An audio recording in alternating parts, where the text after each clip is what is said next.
The Amazing Race kicks off its 36th adventure around the world, starting in Puerto Vallarta, Mexico, tonight on CBS. And joining me now with all the details is show host Phil Keoghan. Phil joins me now. Phil, how are you? Always good to speak with you. It's like premiere day for me, so I'm excited.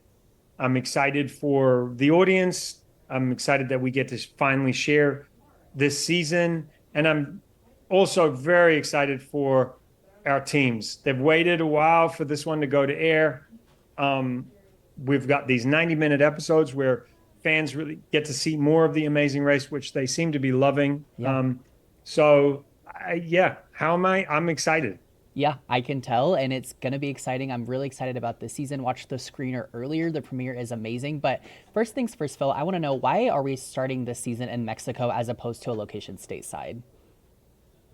I think just to try something else, just to change it up a wee bit. It's a little more logistically, it's a little more challenging to start outside the United States. We haven't done it that often, but Puerto Vallarta is a beautiful place. It's a popular destination for a lot of uh, people in the United States. It's a tropical paradise. So I guess the question is, why not? We managed to make it happen. So Sure.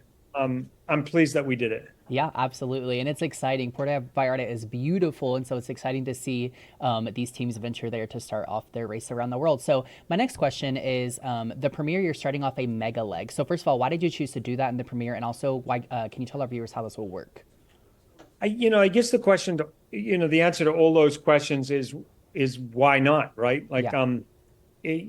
Let's try to stir things up. Let's try to change it all. So we're starting in a different place. We're starting off with a mega leg. We're starting with 13 teams. There's no non-elimination legs. Just a few little things to change it up and to keep the teams guessing.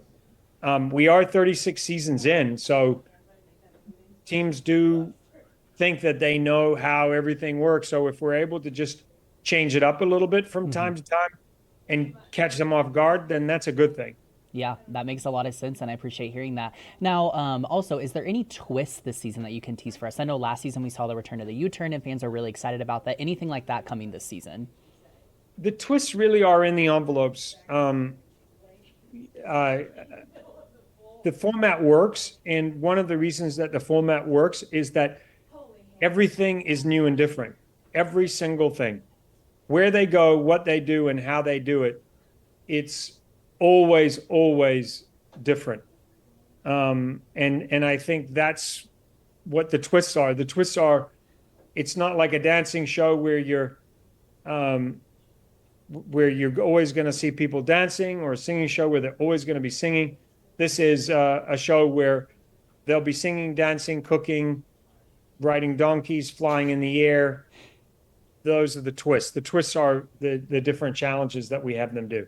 Yeah, so our viewers are just going to have to watch this season to see what unfolds. Now, something else I don't think I've ever asked you before is, you guys travel to so many amazing locations throughout the seasons. How do you decide where you're going to travel to each season?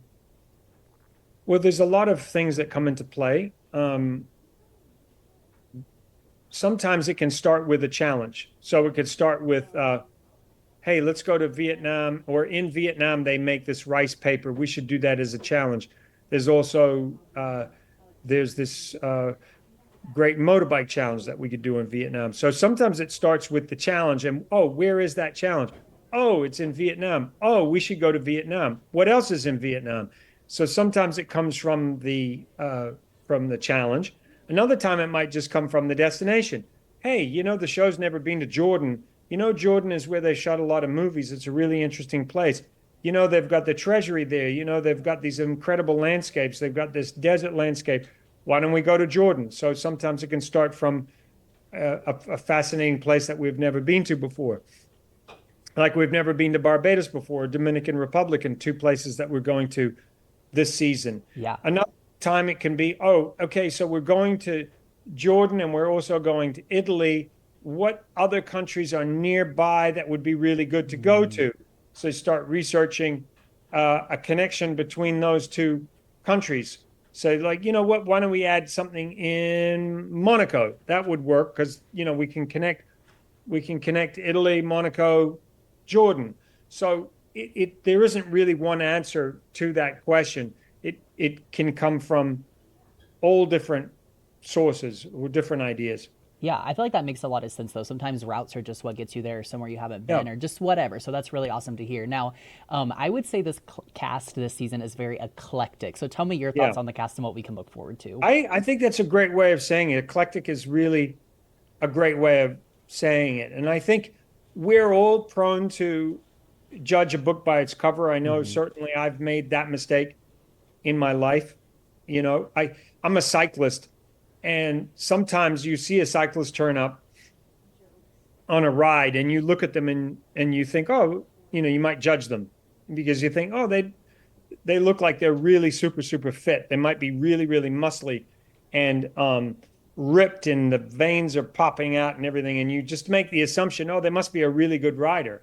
And then you get out there and you realize that they might be very strong, but they're actually really not that fit and they're not that great a rider. And conversely, you see somebody else who maybe doesn't have all the latest, greatest gear and doesn't have the latest, greatest bike. And you make the assumption that maybe they're a pretty mediocre rider. Mm. Then you can't even keep up with them on the ride, and you realize you misjudged them. And so I think that's the case in point with Amazing Race. When you see all the teams lined up, you can't help but make certain judgments based on what you see and Mm. what you think you know. But the reality is you really don't know. And that to me is one of the great things about Amazing Race is you really want to hold on to your opinions uh, and not try to judge a book by its cover because that will come to you'll come to realize that that's not a good way of assessing a good Amazing Race team. Yeah, absolutely. Well, and I always say that I think the Amazing Race is really anyone's game. I don't think there's anything that gives you the upper hand because there's so many varying challenges, which is great. Yes. Phil, my final question, you have been associated with the show since its infancy, and a lot of people love the show because of your involvement with it. So what keeps you coming back and being kind of at the heart of what Amazing Race is? Well, you're very kind to say that. I I love our Amazing Race fans. That's one of the things that keeps me coming back. If I go out in public, I probably get stopped up to 12 times in a day by Amazing Race fans. They're always very polite. They're they're they're always asking insightful questions, and I'm able to get some real insight from them. I like asking them a lot of questions. What teams do you like? What kind of challenges do you like? What are your favorite moments from Amazing Race? So I glean a lot of information from them. So what keeps me coming back, I think, is that my involvement in the show is so much more than just being on camera, which is really a small part of where I feel I can contribute to the show. I Mm. love the research that comes from before we leave on the show, where I can dig into. I mentioned Jordan before. Dig into researching Jordan and finding out fascinating facts that I want to be able to share with the audience to provide real context. I get great joy in seeing fans having gone to some of the pit stops or some of the locations we've been to and taking photographs in those locations and saying, "Hey, Phil, look where I am. I'm at the pit stop where you were." And then they put a side by side photograph of me standing with the greeter.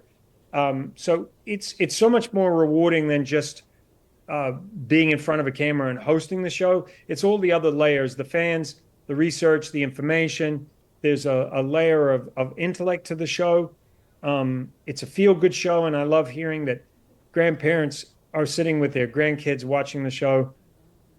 So, yeah, those are all the things I love.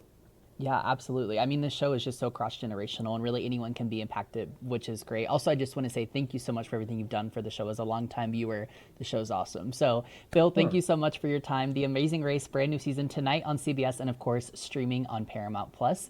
Tune in.